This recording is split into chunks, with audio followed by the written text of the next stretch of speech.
Hoje nós vamos falar sobre Caverna do Dragão! Veja o brinquedo Caverna do Dragão!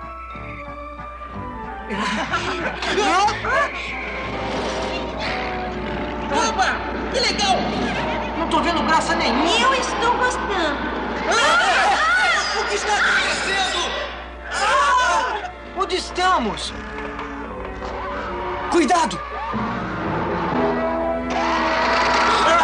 Aventuras, perigos, o bárbaro, mágicas,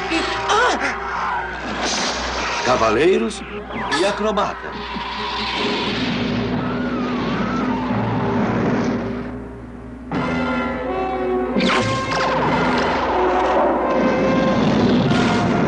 Quem é ele? Aquele é o Vingador, a força do mal. Eu sou o mestre dos magos, seu guia em Caverna do Dragão. Caverna do Dragão. Uma série de animação coproduzida pela Marvel Productions, baseada no jogo de RPG homônimo. A série possui 27 episódios, dividido em 3 temporadas. Inicialmente, a série foi um projeto da Marvel Productions, chamado Sword and Sorcery, porém não foi aprovado pela NBC. Com isso, a produtora resolveu assinar um contrato de licença com a TSR para utilizar a marca Dungeons & Dragons. O projeto foi reformulado, sendo lançado em setembro de 1983 na CBS.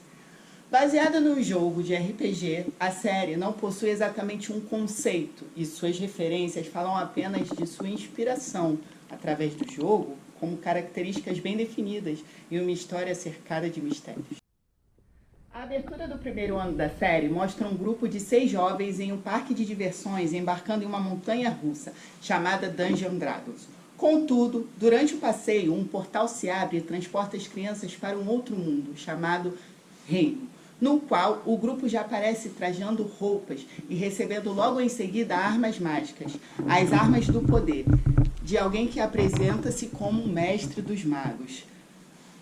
A partir daí, os jovens, por diversas aventuras, buscam voltar para casa, durante as quais o Vingador, o Mago Maléfico, tenta com todo custo tomar as armas do poder dos jovens, com a intenção de derrotar tanto o Mestre dos Magos quanto Tiamat, para assim dominar o reino.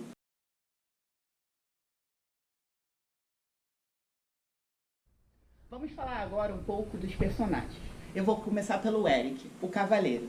Ele tem a mesma idade de Hank, já você vai conhecer. É o vice-líder e, apesar de ser muito imaturo, filho de pais ricos, é constantemente arrogante e egoísta, preocupado mais consigo e com a chance real de retornarem para casa.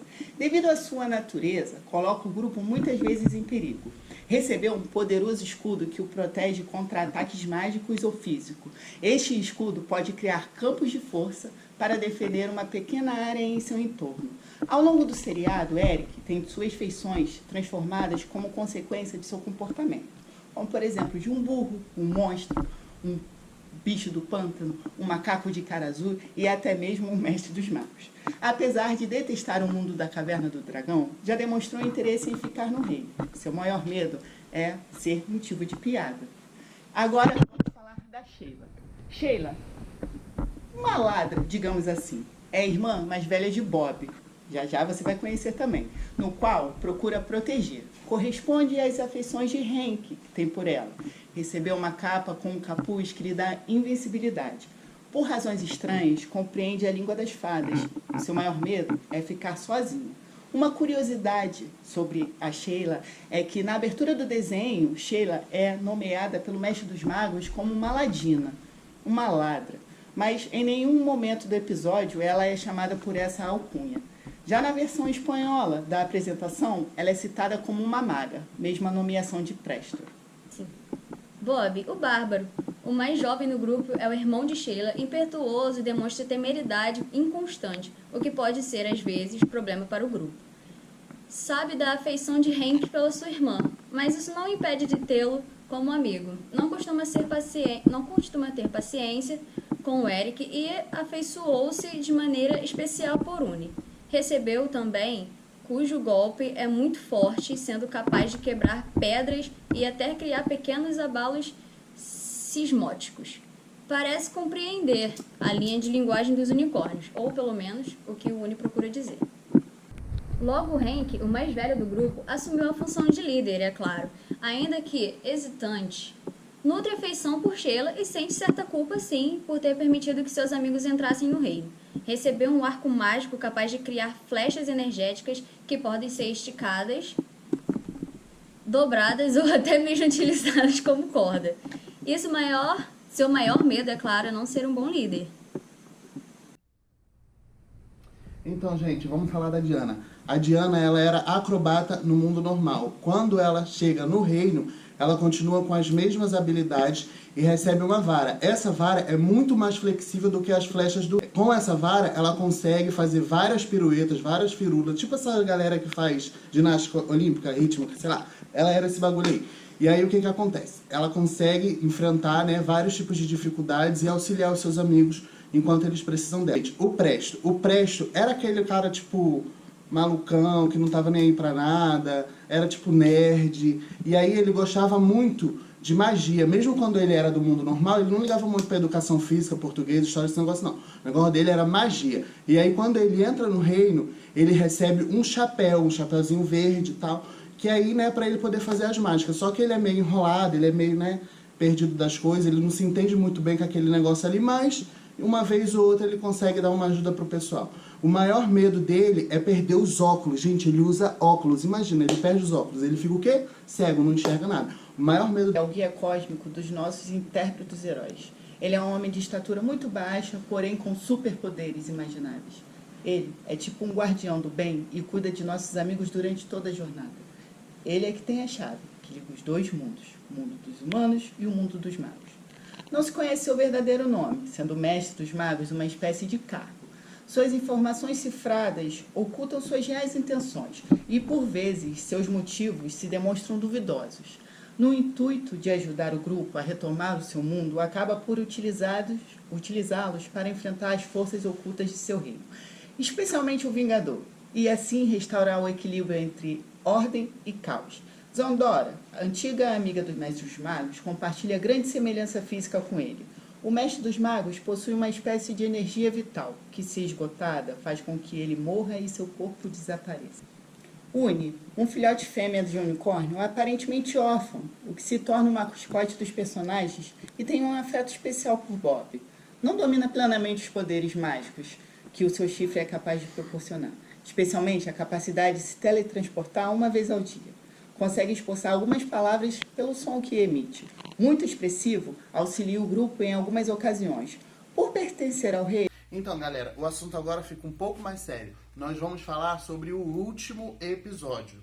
Mesmo ele ainda não tendo sido gravado, nem lançado, enfim, caiu na história.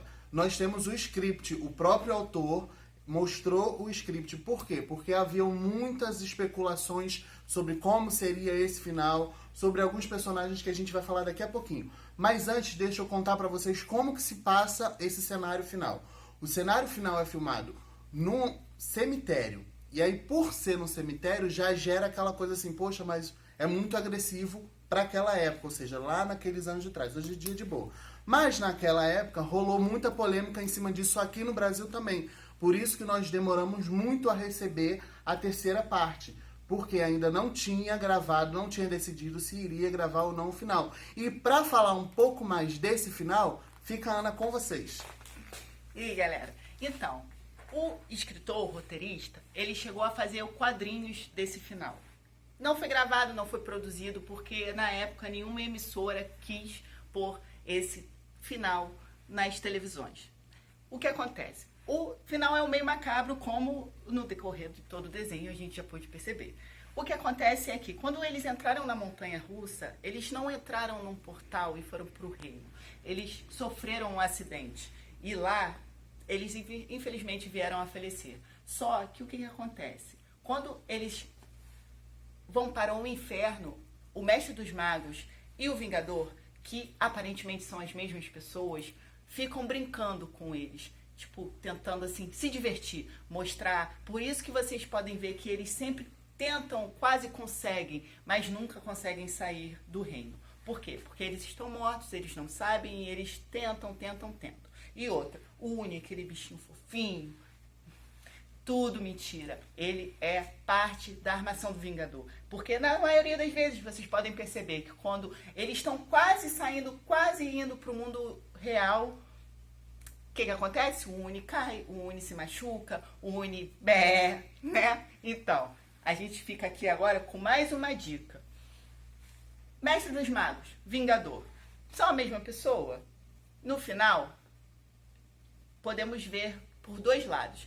Um final mostra que o Mestre dos Magos e o Vingador são a mesma pessoa. Outro mostra que o Vingador é filho do Mestre dos Magos. E o Mestre dos Magos faz tudo isso acontecer para poder libertar o Vingador da sua maldição, do seu poder demoníaco. E no final, ele acaba conseguindo. Vai. Então, galera, primeira pergunta pra vocês. Já podem ir respondendo aí nos comentários e a gente vai interagir com vocês assim que for possível. Primeira pergunta: por que o Vingador só tem um chifre? Se vocês viram ou não viram ou vão ver, vocês vão reparar que ele só tem um chifre. Por que ele só tem um chifre? Pensa e responde aí pra gente. Eu tenho mais uma pergunta. Vocês repararam que o Vingador tem asas, né? Mas vocês já viram ele voando? Só o cavalo dele, que a princípio não tem asas.